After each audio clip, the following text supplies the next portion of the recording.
Okay, today we found a wet spot in the yard. I want to show you this. So this little area had been constantly wet. It wasn't a big wet area, but it was like a little bit of a puddle. So I had to dig it up. I want to show you what not to do when you repair a pipe, because I'm actually repairing a pipe that someone else repaired already. So as you can see here, someone took two couplings, a little piece of pipe in the center, and was able to fidget it back together. Now the problem with doing something like this is just about every time you do it, you can't get the pipe far enough in the coupling on this side or the opposite side. So you'll inevitably have one connection, maybe two, that are not seated completely, and it'll start to leak. And you can tell that whoever did this was not confident in what they did because there's so much glue on it. They put extra glue trying and hoping that it would seal everything, which it did for a little bit, but not very long.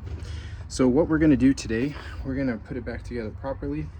I'm a big fan of a union.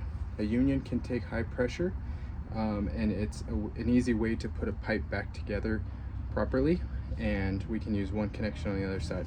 So I'll show you what it looks like when it's done, but I'll show you how this union works as well. I'm gonna do my best to show you how this will go. So this is the union. Basically I glue one side on, the side with the collar, so the collar's out of the way.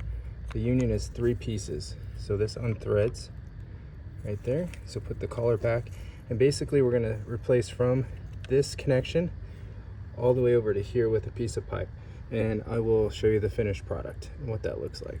Okay, so I got my section of pipe glued on this side. So we're gonna basically measure, put it there, and measure to where the white pipe meets the gray, and that's where we're gonna cut. So push it together on that side. That'll be a completed union. So we're gonna cut right there, and that's where we're gonna glue on a coupler, and I'll show you the finished product. Okay, so that's what it looks like.